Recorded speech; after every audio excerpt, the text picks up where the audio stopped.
Ladies and gentlemen, welcome back. I'm Ethan Drew, and today is going to be another episode of the Vocast. And for those who don't know who we have today, we have a very special guest with us, Mr. Jonny Stewart. Say hello to the audience, my friend. Hello. Very happy to be on here. So, do you want me to give a little intro or? Yeah. So tell us who you are and briefly what you're about and what you do here on social media and YouTube and whatnot. Nice one. So in more recent years, you might have seen me pop up during 2021 during the viral sea shanty craze known as the Wellerman. I think some people thought it was going to be a flash in the pan thing that was fun during lockdown. But for me and my friends who were involved with it, since dubbed the Wellermen, it's been something that's changed our lives forever. We got a deal with a record label. We've released our first album. And this past year, we did our first month-long US tour down the East Coast. When I'm not doing the Wellerman stuff, I sing in another group called Novi, for who I am the bass and musical director, as well as some session and freelance work in and around London, where I'm based. And I also do a fair bit of mixing, production work and live sound in the a cappella sphere as well. So, a man of many talents, as you can tell, guys. So we are excited to have him here with us. If you guys are enjoying the content, you're enjoying having singers come on here and tell their musical stories and their life stories of how they got to where they got. And if you're enjoying their music better, their content better through these interviews, very much appreciate a like. Drop a comment down below, even if it's just a smiley face. It helps with the algorithm. Make sure you subscribe. And without further ado, let's dive into this. So, like I said, it's going to be a casual conversation for a little while, so kick back and relax, everybody. We're going to be drinking our favorite drinks, and we're going to start this off with, Jonny, what is your favorite or preferred drink? So I wouldn't say I have a preferred drink per se. I'm very happy just drinking a glass of water. Hydration is important, particularly as a singer. But one of my very favorites is a Scotch called Highland Park. This is the Highland Park 12 that I have in my right hand here. Awesome. I know a friend of mine has recently gotten deep into scotches, so I'll have to let him know what that brand was and see what he thinks of it. Yeah, it is a deep rabbit warren, Scotch whiskey. Wait, is that your cat? Yes, she decided to make an appearance all of a sudden. Oh, hello, Pumpkin. Do you want to say hi? My cat's chasing around the house right now. Yeah. Let's see if we can coax her up for some cat fun. But yeah. Yeah, this one has actually never really made a full-on appearance in the on the show yet, but she seems to be craving attention at the moment, so we're just gonna roll with it. But all right, so Highland Parks, is that right? Highland Park, yeah. Highland Park. Okay. I think it's from the Orkney Islands, but I could be wrong in that. Awesome. I'll have to mention that to a friend of mine and see if he's familiar with it. Mm. Okay, so into one of the more serious questions of the podcast, excuse me. And by the way, guys, before we get too far into it, I do need to say that I'm still a little bit under the weather. I've had a head cold for the past few days, so apologies for the quality of my voice in this. But who got you into music, or what got you into the world of music? I was thinking about this the other day, because as well as all of my work in professional music, I'm also training to be a classroom music teacher. Okay. In high school. I'm doing a postgraduate certificate in education in music and maths right now. And one of the things that I was asked was, what got you into music in the first place? And I honestly couldn't remember initially, because it's just been there my whole life. Mm-hmm. I think in a practical sense, my dad used to be a professional singer. with the Monteverdi Choir in the UK, amongst other like classical ensembles. He then got the call from God to become a priest. Much less lucrative career path, but I think he's happy with it. And yeah, my mum was always like singing around the house and putting on like Carole King, James Taylor, the Beach Boys.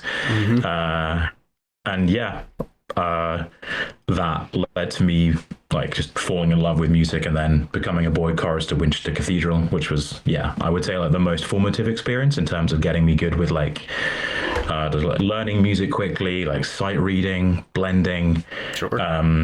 Yeah, that's like the bedrock of all that I do today. More of a choral side into music then.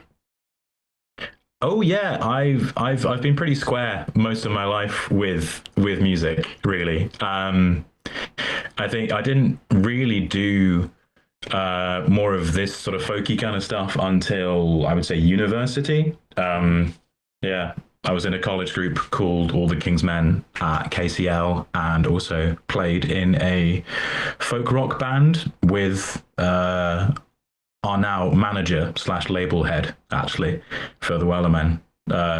Used to be called Ruben and the Groovy Tuesdays. We then changed it to Inca because that was more like industry friendly. Sure. But then everyone said we sold out, so I like the old name better.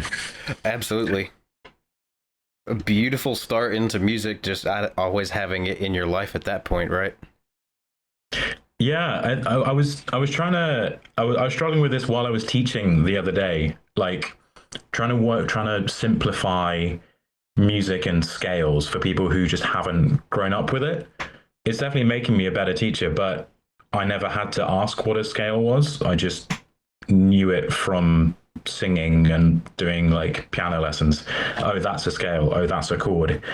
So having to like define all of these things, it's just like a very fun game of like articulate, but with a bit more pressure. Yeah. That's something that I've found myself doing a little bit, assisting in the basics of music whenever I'm doing some of my videos here on YouTube. And for those that are a little bit less in the know about music, apologies, cat is harassing me again. All right, she's a cutie. Oh, she is, and she knows it. And she knows that she knows it because she thinks she can get away with things here at the house. Nah, I've only just got my cat moved into my new house because I had to move locations for this teacher training. And like she's been in here a couple of weeks and it's already her house. I'm just living in it. Hey, settling in well then. I've got another good one for you. Who are some of the most influential figures in your life, as well as specifically your musical career? It's a good question. When I was younger, growing up, I was absolutely obsessed with sports. I still am, to some degree. It's not practical to watch as many games as I'd like to watch or play as much sport as I'd like, just because the demands of a music career and like a full-time job are quite pressing. Of course. But I've always tried to channel like sportsman's mindset in terms of like staying calm, performing under pressure, dealing with like changes on the fly. So like one of my first heroes was like a Formula One driver called David Coulthard. Like not just because he was Scottish, which obviously I can relate to, but he's always went about his practice with such like dignity and grace, as well as being pretty good at it as well. In like a musical sense, I would say for role models, when I was like a young bass singer starting out, like you can't really look anywhere apart from like Avi Kaplan from Pentatonics. I remember like getting to meet him after their London show back in 2013 was like I was I think like a 21-year-old bass who was like a cappella mad, and so just getting to meet him and hang out and like ask for advice and stuff. Yeah, he was so like, yeah, again, just conducting himself with such like composure and grace, as well as being like a phenomenal talent. Um, in terms of my like personal music tastes, in recent years getting more into like the folky side of things, and like specifically the like Celtic side of things. Like I've been loving a lot of stuff by like Talisk and Nos and Skip Innish, obviously, but also a friend like Melinda Kathleen Reese, with whom we did Nancy Mulligan on our first album. Yeah. Like, again, the way that she manages to approach music so professionally in terms of how dedicated she is, whilst also retaining like the core elements of like artistry and engagement and connection. She's phenomenal at what she does. Like I could never do that as a soloist, like she does. I just don't have that. I don't think I don't love limiting beliefs, so I wouldn't I never say never, but it's not where I'm most comfortable. I would say I'm most comfortable being like the guy that makes stuff happen in terms of like the arranging and the production. And with the Wellermen, like I sing a mixture of baritone and tenor too, which I never thought I would say as someone who is like definitely a baritone with a bass extension, rather than like a high baritone. But yeah, so I kind of sit in the middle and like glue the sound together, while like Sam on top and then Luke and Bobby on the bottom, like they like stick out a bit more in terms of their like distinctive tones. But then you'd miss me if I wasn't there. So Right. I like that. Yep. The I can attest to that talentry and the professionality that Melinda has towards her music. I had the privilege of briefly speaking with her at her performance in Charlotte last year, and I was able to watch it from very close, and I can confirm she's a performer, and she does what she does very well.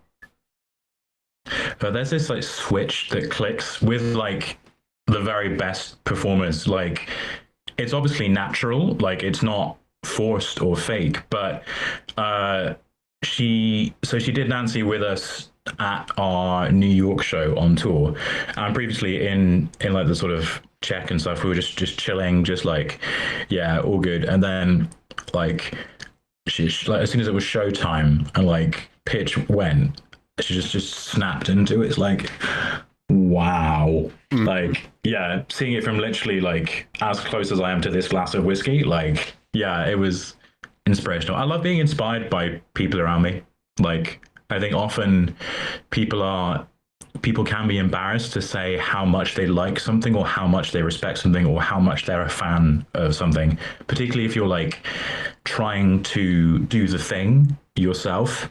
You want to be like, yeah, I want to be like sort of grudging with my respect, or I want to be like I want to be taken seriously, so I'm not gonna like fanboy. But I don't know, I've kind of let go of that now. I'm just very, very earnest about everything. Yeah. Yep. I've found myself doing the same thing, especially with in my outreaches to fellow artists here in the music industry and having them make appearances here on the channel, you know, and maintaining that bit of professionality. I've kind of gotten to that point more so because I no longer look at it as a fan kind of thing, and I think of it as these people are just people trying to make a living doing what they love, and I don't view them as any one status. I just view them as a person trying to enjoy what they do, and it's amazing where I've gotten to with that attitude and outlook.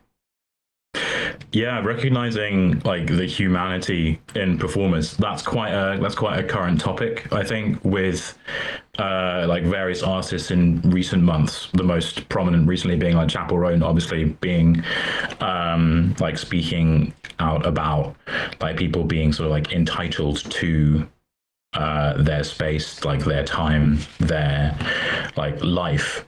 And I don't know, I think just remembering that like people you look yeah, just like being reminded that, sorry, I've just got a new iPad, my first iPad ever. It's very exciting. And I keep on forgetting to like turn off like messages coming in. So when you see something come in on the top, yeah. But yeah, like the people you look up to are people too. I don't get it so much with music now because I feel like more and more I'm on a level where I feel like I am an active working professional musician. But yeah, if I met like people I've been listening to since I was a teenager, like John Mayer or like Ed Sheeran, Yep. like I would still definitely like struggle to keep it normal and on the level. Yeah. I know that I would as well, but I remember it kicked in for me, that feeling. I think whenever I landed my podcast with Luke back last year, I think it was last year. Maybe even no, it was last year. Luke Taylor, Luke. Yeah. He's an awesome fella. Oh man. You Southern boys. Yeah. See, I'm from the South too, so we're both from the same side of the U.S. So, what part of the States are you from?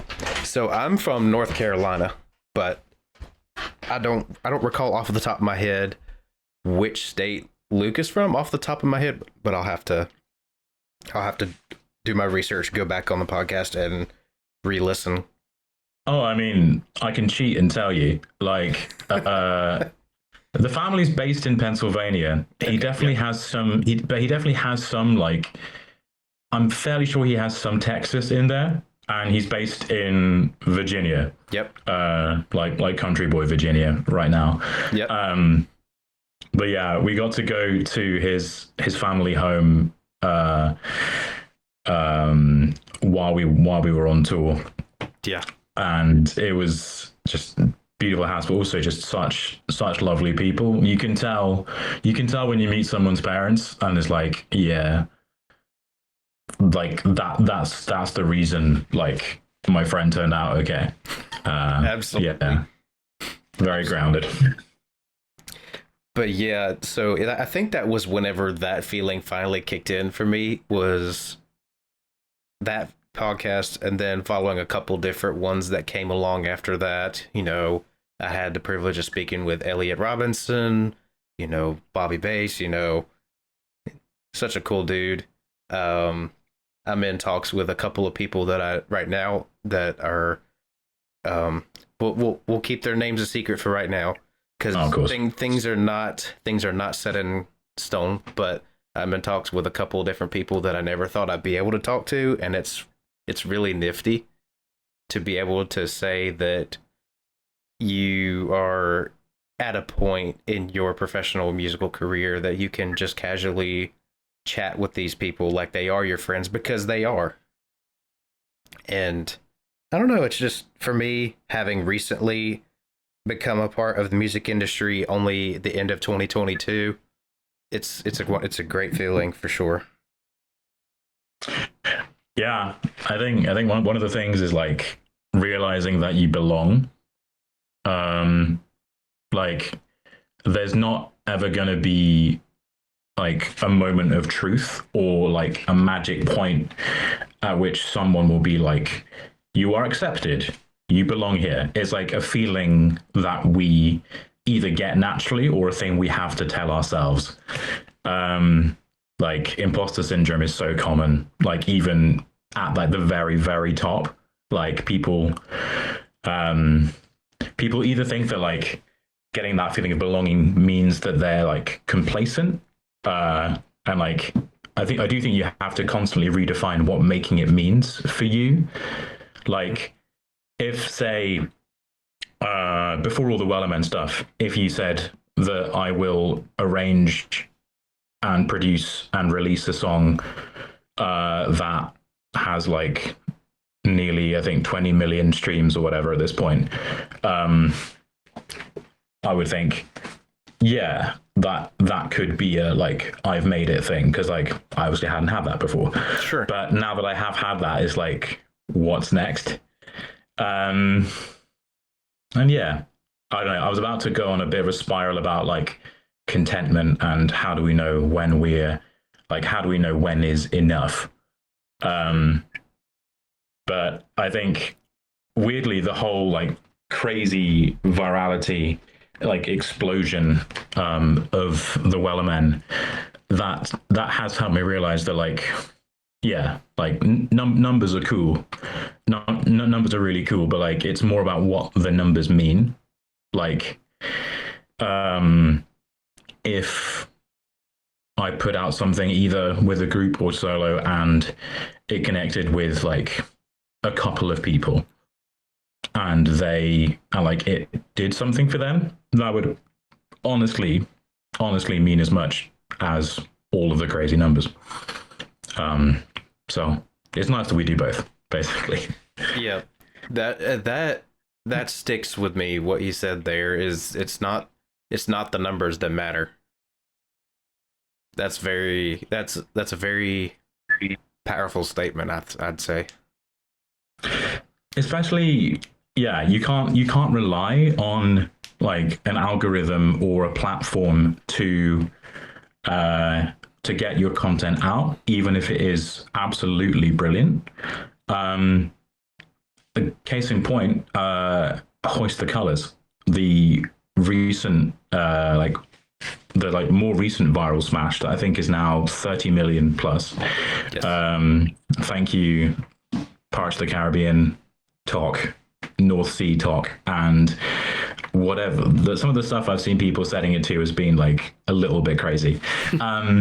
But when that track originally happened, it was like Luke and Bobby. Well, Bobby obviously arranged, produced, masterminded the whole thing, to give the man his due. And he got a bunch of bases from TikTok to do it because they were on like a chain with him, which was how Wellerman kicked off. And I was like, okay, like it's got two of the Wellermen. Do you mind if we like sneak it on our first album because it fits the vibe? And he was like, yeah, sure, why not? And like it didn't do it got pretty solid stuff on streaming, but like nothing out of the ordinary.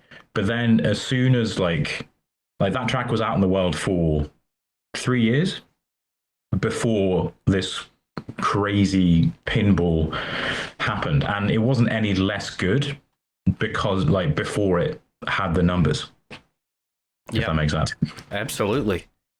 And it's wild to see how far it's gone.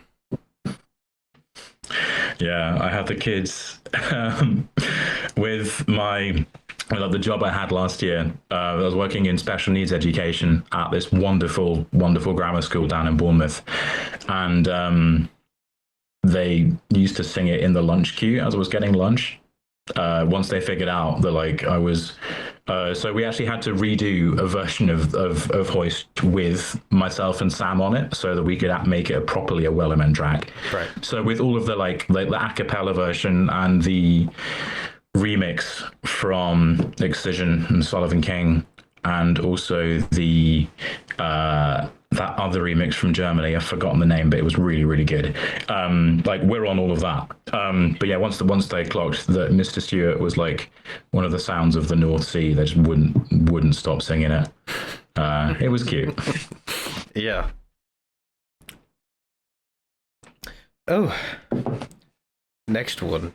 Do you play any instruments, and what are they? Yeah, so I started off playing the clarinet when I was 8. It just picked it up, came very, very naturally to me. And then got good at that, decided I wanted to do some more jazz stuff, so I picked up the alto saxophone. Yeah, I don't play so much of those anymore, partly because I only have so much time to practice things, but also I think with the clarinet, I was like pretty good at a young age with that. And then I think around age 15, 16, I just kind of lost enthusiasm for it. Like I think once you get to that level where you either have to kick on, practice, and work harder to get better. Like around sort of diploma, like ABRSM diploma standard. You really have to start working at this point. And if you don't love it, then it's just not going to take. And I was good, but I didn't love it. So the instruments I play more often now are like keyboards and guitar. I'm definitely not. I would say I play keyboards and guitar rather than saying I'm a keyboard player and I'm a guitarist. Because for me, there's that like separation, like having heard, like, again, knowing how good like professionals are, I would say the reason I'm good enough at both of them is because of my musicianship and like my understanding of chord structure and sequence and patterns and stuff. So I can sit down at piano and accompany you on most like sort of pop or folk stuff that you would want me to play for, but you wouldn't catch me like in the Ritz doing like a 3-hour jazz set. Right. Yeah. Nah, I got a couple of mates who, a couple of mates who do that, and it's very impressive. It's just not me. I've recently picked up the Irish whistle as well because it's quite relevant to our sound. Yeah. I set myself a goal of learning it and being good enough to play it on tour, but I gave myself like a month to do it, which even for me was like a bit ambitious. But yeah, I'm definitely like I'm practicing the whistle quite a lot most weeks, and I might actually pick the saxophone up again because I can definitely hear a world in which it fits into the sound for like a couple of tracks. But yeah. That's a few instruments there, and then of course you can't forget the classic guitar and piano, of course. Yeah, I used to play the organ as well, but again, that's one that I don't know whether this is like an ADHD brain thing or just generally how my brain is structured, but like once I get to like a certain point, like if I don't love it, then and there's not much point, like there's no like practical need to carry on, then I will just put it down and do something different that I am either better at or I would rather be doing. It could be. Yeah. Because I can definitively say that that's happened for me throughout my life when it comes to music and instruments and what I do. So I can definitely relate in that field. What are some things that people may not know about you given that you have your social life, this platform life inside of music?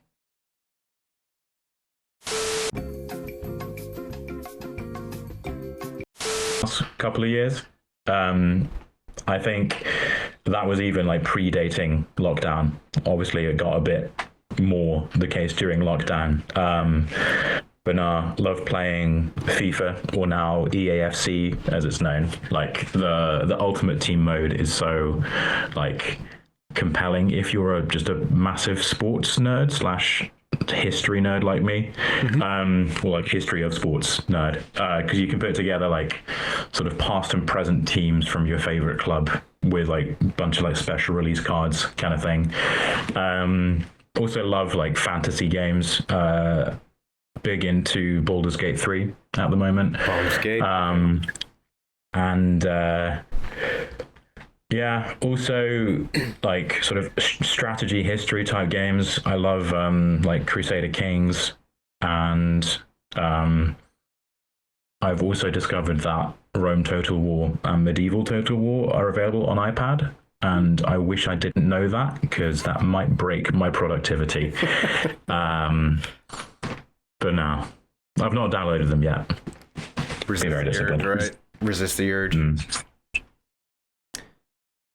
So, moving on to the next question, guys. Sorry for the cutout, by the way. It was just some technical difficulties with the internet.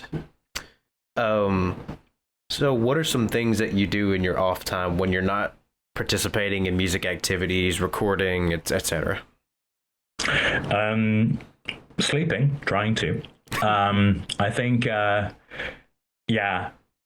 as I said, I'm currently doing this qualification in teacher training, which means spending 3 days a week in a high school teaching, observing, and just being around the school environment, and then 2 days training in college. So at the moment, fitting in the actual music stuff is like the main challenge. I have to do that in like scraps of time in the evenings and basically most of my weekends at the moment. I don't begrudge it. Like I'm blessed to have the skills that I do, people that want me to work on tracks for them, and putting some late finishing touches to a Wellermen album, number 2. Yeah, which is hella exciting. I can't lie, but yeah. So sleeping. I've got back into working out quite a bit actually. Like I used to lift a lot when I played rugby, and there's something quite like meditative about it. And also because I'm not as strong, anywhere near as strong or in as good shape as I was when I played at like university level. It's just competing against yourself and what you did last time. I've never been a big like, I think maybe if I'd been better at it, I might have turned out that way, but I've never been a particular like, sort of competitive like gym bro kind of guy. It's more like, where am I at right now with my body? How strong am I right now? Can I keep getting stronger based on my relative level? True. But yeah, I'm definitely not in the Danny Breivik or Peter Barber levels of gym techers. They are objectively in some of the best shape in this side of music. Yeah, I mean, yeah, I've seen like Danny's like gym pictures and like bodybuilding stuff. Like he could quite comfortably shoulder press me, like. Yep. And like I'm not light. I'm 6'5" and more pounds than I'd like, and I'm pretty confident he could just grab me and literally shoulder press me. I am surprised. And as well as that, be like an absolutely lovely dude. I've just been putting the finishing touches to a track with Danny and Peter actually. One that Bobby put together.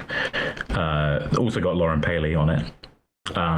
It's based on some stuff they did when they all went to Nashville together. They asked me to like flesh out the arrangement of it, make it a bit more like sort of like a cappella-y and like sort of storyboard arrangement. So yeah, getting to work with them was an absolute blast. For sure.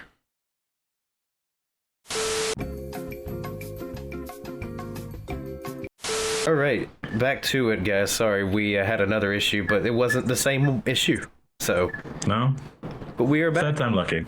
Third time lucky. All right, so we were discussing what Jonny does when he's not singing or recording, etc. Moving on to the next question: how often do you practice singing throughout the week? Whether if it's no matter what time, how big the time slot is, just kind of give us an idea of what your in terms of conscious like focused practice. I don't know. I mean, I sing around the place a lot. I don't really see that as practice. And again, I end up like for about an hour or so each evening, like playing the guitar and doing writing, which usually involves singing as well. But I see that more as creating than practice. So yeah, honestly, my practice regime is not very disciplined, which I think at the moment, I think that stems from like having just moved to like new town, getting a new rhythm established with like studying and working and doing like music work. I think just sort of technique practice and that kind of thing isn't something that I've built all that much time in for. I've also had a bit of like acid reflux trouble recently, which yeah, I think Ruben, the manager for for Wellerman's going to be, he must be so sick of me saying, "Oh, I sound awful today. Like I can't do this." But genuinely, like it's put me off in terms of like recording stuff, even like demos for arrangements. So I reckon get back to me in like a month, and I'll have a look. I'm actually doing this much practice a week. Sure. But also like I'm not beating myself up too much. Like I'm doing the stuff I need to do, and yeah, I think there's a bit of uncertainty with me at the moment as to how best to work on my voice, because I'm still looking to be quite active in like choir singing world. Like I live just down the road from the cathedral, where I am, and I live with like one of the organists at the cathedral, so I could get back into that side of singing if I wanted to, but then that's a very different kind of style from the stuff I do with the Wellermen, which is different from like the sort of a cappella bass technique stuff that I do with Novi, which is very different to like, yeah, there's like a lot of different things that test me vocally, but also if I was to do my own stuff, like sort of more singer-songwriter kind of stuff, that's also a very different vocal technique. So I need to find me a good teacher that can advise how best to practice. I've also never really looked at like, I've never like really unlocked the top of my voice properly. In terms of like accessing sort of like more of a mix register or like head voice or like any sort of more musical theatre-ish techniques that I know would serve me pretty well in like more contemporary music. So I might look into getting some lessons in that regard for sure. But yeah, not pushing it too much, because I know if you like push it too hard, either top or bottom, then you kind of lose it. Yep. That I have no doubt about, because I can confirm that because I pushed myself too far in the past, and the end result is not good. So, was it like painful? It can be, yes. And when in that recovery period, it's not useful to try to even phonate your vocal cords, because that in itself can delay healing. So whenever you truly injure your voice after overdoing it, I've found that if you overdo it, you start hurting. Even phonating, like speaking much, can delay a little bit of healing. So I've always been conscious about that ever since I've injured my voice in the past. Oh, hey, it's like easier and easier to like not speak to people these days, but not necessarily in our lines of work. Right, yeah. We both have very interactive jobs, so to speak, in the music space, and it just takes being social and being able to speak. Yeah. So Also, I would get mad like not being able to speak to anyone. I love like before gigs, like either lying down and just being quiet, or just like having headphones on in the green room, just being like, I'm just not speaking for a bit. Like that's like a conscious reset time for me. I remember one of the like first tips that like I remember getting from Avi, which would be like, wow, over like 10 years ago at this point, is just like try not to speak all that much on gig days, and if you can like lie down for a bit, that helps, especially with like bass stuff. There's something about like blood vessels like sort of thickening around here, which just makes everything sit a bit better. I think the scientific explanation was from my good pal Ed Scott, rather than Avi, but yeah, good to make sense of it. yeah, absolutely. So I got two more questions for you, and then we'll have a little bit of an interim transitionary period, The next one's going to be, who are some of the personal favorite artists that you've collaborated with, or favorite projects you've collaborated with on some of these artists? Well, we've been blessed to collaborate with a lot of outstanding people, and also outstanding artists. I often think the two do go hand in hand. Like, sometimes you respect someone's artistry, but you don't respect them as a person. Sure. And sometimes you love them as a person, but you don't respect their artistry as much. So Sure. I think for the most part we've been lucky enough to work with some absolutely brilliant people. Having mentioned Melinda earlier in the interview, it would be remiss to not cite her as an example. Like, that track with Melinda, and also with Cullen Vance, it must be said, wonderful American instrumentalist who is now based in Galway, I believe. Is he in Galway? He's definitely like in Ireland. His wife is studying there, and he is just having a blast on the scene, doing jams and sessions and sit-ins. Great producer, great player. So collaborating both with Melinda and with Cullen on that track was absolutely sensational. Not just because it's a really underrated, I would say, or underappreciated Ed Sheeran song. Yeah, like he wrote it about his grandparents who fell in love on like the opposite side of the Irish divide, as it were. And I don't know, it's just got a bit of everything for me. Like, it's a very respectful song to like the traditions as well, and that was cool.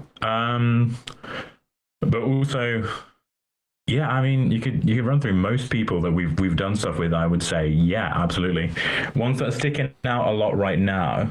A version of My Mother Told Me I did, like, as myself with Cullen Vance, but with Natty Dread. She now just goes by Natty, but no, she's a phenomenal Scottish singer who I think has done a great job of getting good coverage on TikTok for doing a thing, and then branching out and actually saying, actually, this is my music. Like, I wanted something completely different. Mm-hmm. Join me or don't. And people have joined her, and yeah, she's so good. Awesome. We got to perform with the Longest Johns in London. We were the support act for their London show, and because they've been on the scene like a couple of years longer than us and have done it so well, just seeing how they operate on gig day, seeing how they interact with their crowd. Their crowds are amazing, absolutely amazing. Like, just people turning up in like nautical costume, pirate costume.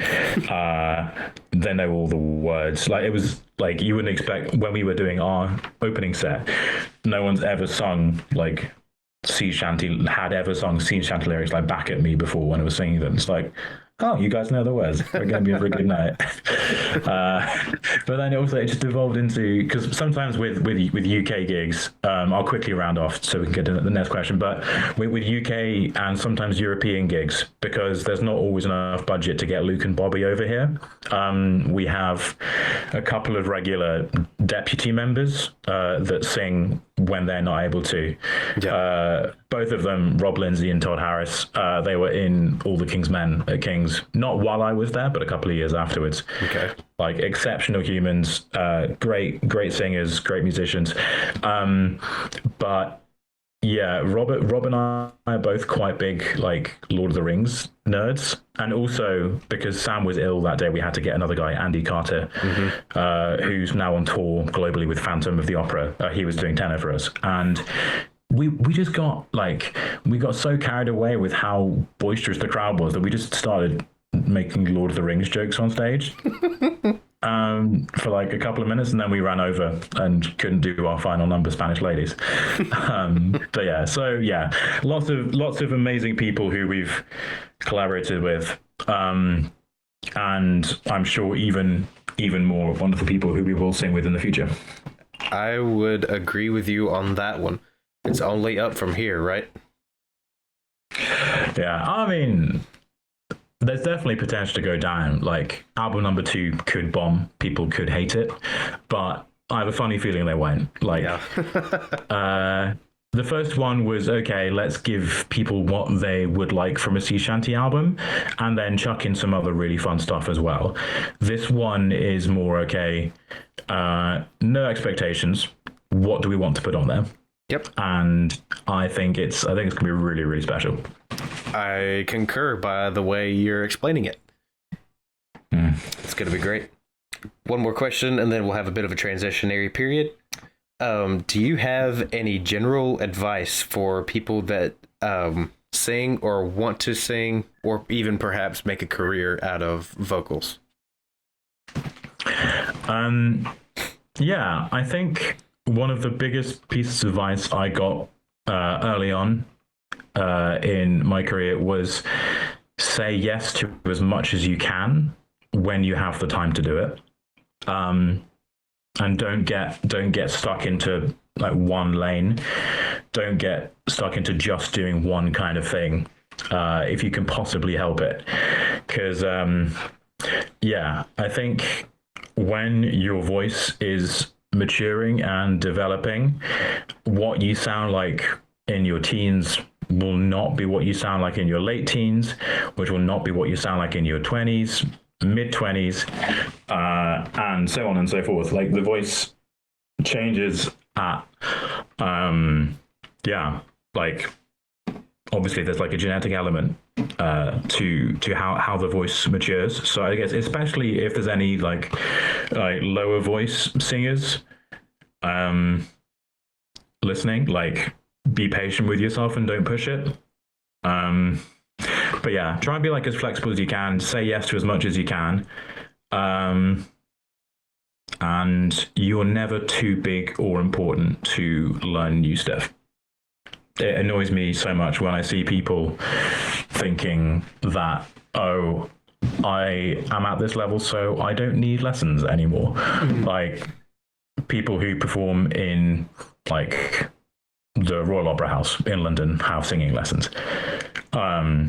People at the top of their game, like people who tour internationally, have singing lessons. So yeah, never be above learning. I was definitely a little bit like that when I was younger, not in an arrogant sense per se. It was just, oh, like I'm doing the stuff I'm doing, like I don't really think I need it. But now that I'm older and thankfully wiser, even though I'm happy with how my voice sounds now than I have been at any other point in my career, acid reflux problems notwithstanding, but I still know that I need lessons in order to get more to where I want to be and be like the best singer I can be. Yep, and I'll tack on to that too, and we'll move on. But I've noticed also you can tell someone's character it stands apart from others by them not dismissing the opportunity to learn more in something they're already amazing at. Yeah, like there'll always be someone with like a fresh perspective, like making you see it in a different way that you've not seen before. Again, if at the very top, people at the very top of their game don't stop learning, then why would you when you're not there yet? Very, very solid point. All right, so we're going to have a little bit of a break. We're going to give you a couple minutes to kind of breathe after the flurry of questions. So what I'm going to do now is give you an opportunity to share what you've got going on your end or anything with the Wellermen, self-advertise, plug any merch. Next, you got the floor for the next minute or two to do that.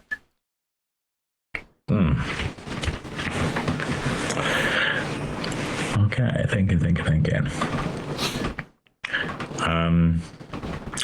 Well, 2025 is set up to be a very good year for the Wellermen indeed. It's the release of album number 2. We have the first single from that album coming out on October the 15th, which I don't think we've announced anywhere yet. So a Vocast exclusive. And we will, off the back of that album, be touring in as yet undisclosed locations. Because I haven't got the okay to share that yet, but I've seen the tour posters and they are looking very nice. Yeah, so getting to go back out on tour with the boys will be amazing.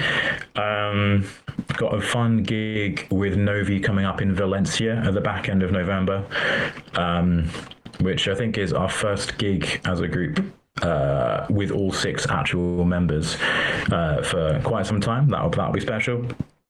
And yeah, between now and like February, March 2025, keeping my head down, knuckling down with teacher training.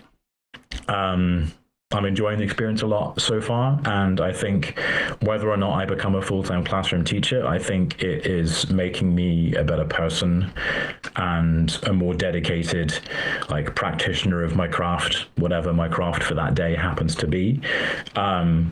So yeah, I'm definitely enjoying the experience. And apart from that, the main thing I have going on is making sure my cat Pumpkin settles into the new house okay. But she's doing good. That's awesome to hear.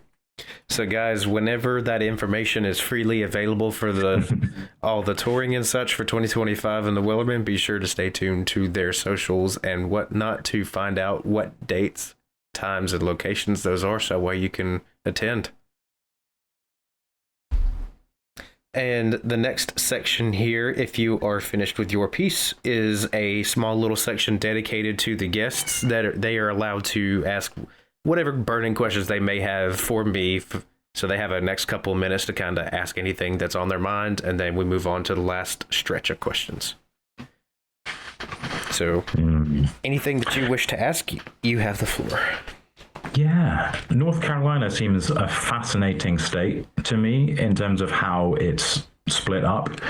Like, there's a lot of very typically red bits, a lot of typically very blue bits, and you might be the first person I've met from North Carolina that has like that strong of an accent. So I guess what's like your experience of the state like?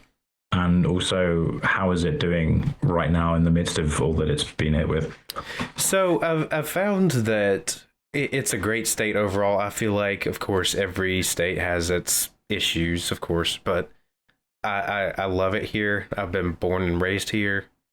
The accent part, I don't intentionally have a heavy accent. It's never really been a conscious thing that I've realized, but as far as the current state that the state is in, so to speak, there have been some good and some bad, and I will refrain from sharing what those are, but overall, what I have been told from friends who have gone up into the areas where all the damage has come from Hurricane Helene, is that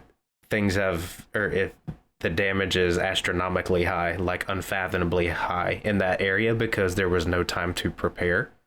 So things are pretty tragic out there, but I will say the recovery efforts based off of people that I know that are actually up there and helping out right now, although the circumstances are bad, the recovery efforts are very enlightening to see how well they're going. Yeah, it sounds like trite to say it. Like, sometimes a crisis does bring out the best in people, but we shouldn't ever have to go through a crisis for that to happen, you know? Exactly. I saw that Luke Combs is doing a benefit concert at, I think, the Panthers Stadium, which, like, all the proceeds are going to go to the relief effort, which is good of him to do. Yes. But no, I've absolutely loved my experiences in North Carolina. I've often thought if I moved over, which I sort of flirt with the idea of moving over to the States every couple of years, until remembering that like guns and healthcare aren't the same as they are in the UK. Sure. But and I've got a number of friends in North Carolina. I'm actually a big Carolina basketball fan. Like Tar Heels. Yeah. And yeah, there's like always a bit of me that feels like I'm like in Carolina in my mind, to borrow from James Taylor. Sure, yeah. But yeah. Yeah, I was going to ask you like who like some of the cool people you've had on, apart from like Luke and Bobby, because they're not cool, have been. But also, I think we ran through that, and I'm looking forward to hearing about or seeing the guests you get on in the future.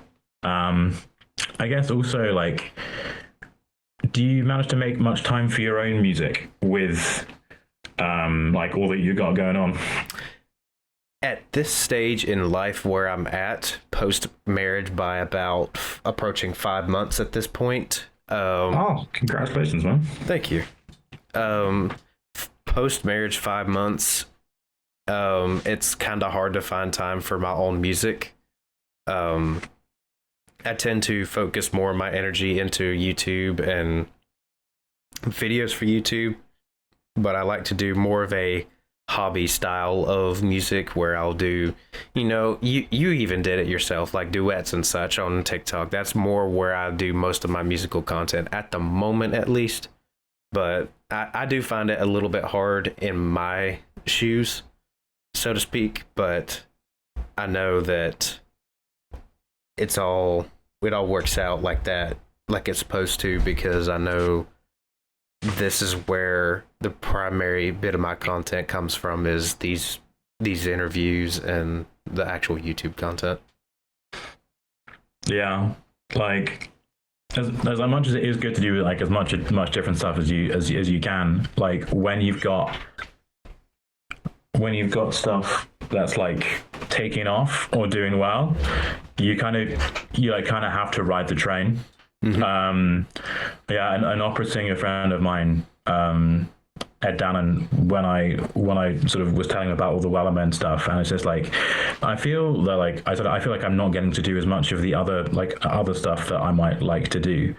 And it's like he was like, yeah, I absolutely get that, but like while the train's here, just ride the train. You got a first class ticket, and that doesn't mean you can't catch a train somewhere else later. Absolutely. Yeah, that's exactly where I find myself at the moment. People really seem to be eating up the talking to singers content, as well as some of the reaction content that I do. So, oh, you get some good guests and you got good questions, and it seems like you're doing well, man. So I'm not surprised. I like it. I very much appreciate it. Anything else comes to mind? Yeah, I was actually thinking about, because I don't have enough on right now, and because the world really needs more of this energy. I've been toying with the idea of setting up like YouTube / a podcast, not solely about music, truth be told, like focusing on like sort of intersection of like music, mental health, masculinity in like a traditional sense, rather than like a toxic sense. Sure. I would have rather had like humanity, but I liked 3Ms. And I will have a bunch of questions as and when I'm like looking to set that up, about like how does OBS work? How do you not be an idiot on camera? Which is not an art I have ever knowingly mastered. Well, don't come to me for that advice, because I make an idiot out of myself all the time on camera. But in all seriousness, yeah, feel free to feel free to slide any questions my way if you decide to set that up. I'll let you know what I've done in my experience. Also, Pumpkin has just shown up. I'm not sure if you can see her on the bed there. Oh yeah, that little orange blob. Hi, PK. You want to say hello? Hi, no, you're very cozy, aren't you? Mine's sitting under the desk at the moment. In the bad books? Or she's actually behaving right now. All right. Want to get to the next bit? Yeah, sure. We got just a little bit more to go, and then we'll wrap this up. So, Nice. for you and the Wellermen, what is the one single funniest memory you have from working with them? Crikey.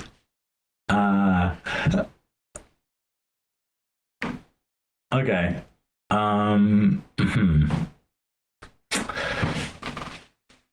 I'm just like cycling through all of them and seeing which one is like the single funniest one.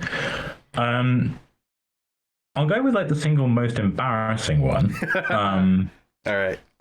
Was during the Wellerman's first like full group meetup, June 2023. The boys came over to do some album recording, and we also had like a cruise gig. So we were staying in this beautiful cottage in Redhill in Surrey, which looked like a crossover between like The Holiday and the Burrow from Harry Potter. It was beautiful. But in the town of Redhill, after sort of recording for the day, we'd like get a couple of pints, you know.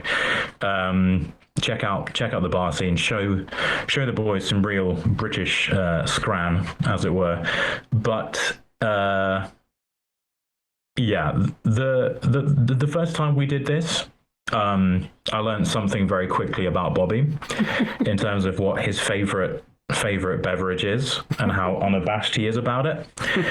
So this was quite like an old man pub, like the walls have ears. And the like clientele is definitely like, you know, pint of bitter, packet of crisps kind of crowd. Bobby steps up to the bar and just like, can I have a triple vodka cranberry, like a double vodka cranberry, and then a single? And I just turned and looked at him. It's just like, I'm not with you. I'm going. Yeah, the man likes a vodka cran.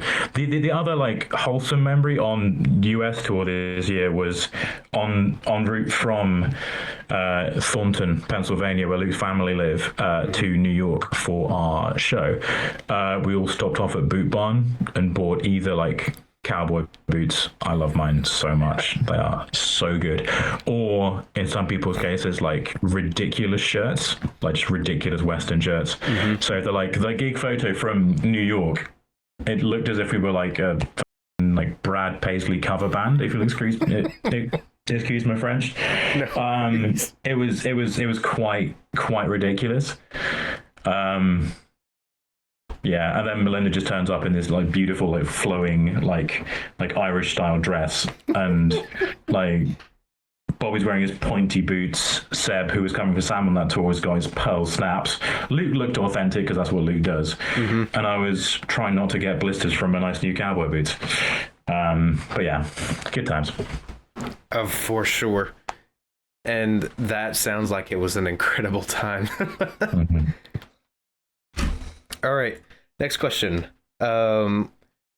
This one is it's a if not obvious kind of question. So, do you have perfect pitch? Not strictly. I have good enough pitch. I can give notes without needing like a piano or a note. Okay. If we are doing it completely acoustically without any instruments. I can give like the notes. I'm not always confident about the exact amount of hertz. Okay. And more often than not, if I hear a song, I can work out what key it's in. But I would say it's not perfect because I would say I'm like an 8 out of 10 guy, which is useful until the 2 times it's not. For sure. Yeah, one vivid memory of like a gig gone wrong at the Hammersmith Apollo for like a Diwali themed show with my college a cappella group. They couldn't hear me give the note, so I gave it, but it was so sharp that we ended up going about a tone sharp. And they were like, after the gig, like, Johnny, we don't care if you know the notes. We're buying you a pitch pipe because we need to hear them. Yeah, I think that was like the last straw for them. Bless him. Oh man, I laughed so hard at that because I can relate. I used to sing in choir several years ago back at my home church, and then something very similar had happened on more than one occasion, and I could just relate to that in my head so well, so that's why I was laughing. And I have one last high pressure question for you. This one might make you think. Mm-hmm. If you could steal a fellow singer's voice, alive or passed on, throughout history or current, who would it be and why? Oh, that answer has changed so many times over the course of my life. Who it is right now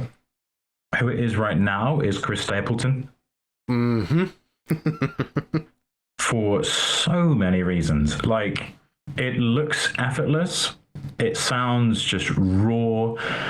It's got so much character, and he's got range. He's got runs. He's got a bit of everything. Mm-hmm. I don't know if that would be my all-time answer necessarily. That's definitely my answer right now.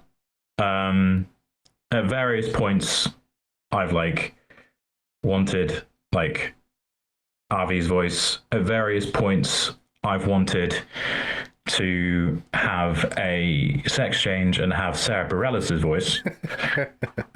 Because, yeah, the way that Sarah Bareilles delivers a line is unlike anyone I've ever heard. Like, it just cuts you right to your soul. Mm-hmm. And I'd love the ability to do that. So yeah, right now, Chris Stapleton, because yeah, the man's got a little bit of everything. Okay. But I've also never heard him do completely straight soft stuff either, and I like doing that myself. So we'll see. He's got a heck of a voice, got that nice grit in there, literally a jack of all trades, and one of the most popular country singers out there right now, without a doubt. You see his Star Spangled Banner? I have not yet. So, oh my goodness, I think that there are 3 iconic, 5 iconic ones ever. You got Jimi Hendrix at Woodstock. You've got Whitney Houston for whatever Super Bowls that was that the Buffalo Bills lost. Okay. I'm a Buffalo Bills fan, so I don't feel bad about saying that. Yeah. You've got the Gather or Gather, I don't pronounce it, vocal band. Okay. Like a cappella arrangement. Yep. You've got Chris Stapleton, and yeah, you got Fergie. Yeah. You gotta check that one out. Guys, it is coming time to wrap up this podcast. Jonny, thank you so much for appearing on the Vocast here on my channel. It has been a pleasure having you, learning more about you and your musical journey. And we're excited to see where it goes, and we're excited to see where the journey of the Wellermen goes. Absolutely. Thank you so much for having me. This has been a blast. Great questions. Always nice to have some whiskey while doing it, and nice to meet you. We've been trying to get this done for a while now, and my calendar organization had not been stellar, so I'm glad that we persisted and we got it done. Yes, I agree. I can also contribute to that. I've contributed to that delay in getting a video out to you guys with him as well. I think it's been the better part of about a year now. We've been trying to work this out, but I'm glad we finally got it knocked out. Yeah, it is. I check back in the Gmail from the original, but good things come to those who wait. That's exactly right. For sure. Guys, thank you so much for watching. This has been Ethan Drew and Jonny Stewart. We will catch you in the next episode. Love you. Take care of yourselves. We'll see you soon. Bye. Ladies and gentlemen, thank you for watching today. This video is made possible by patrons like Miss Nancy Flesher. If you are interested in getting shoutouts like this at the end of my videos, make sure you hit the link in my description to go to Patreon, where you have the ability to do so. Thank you so much for supporting the channel. I love you, take care of yourselves, and we'll see you soon.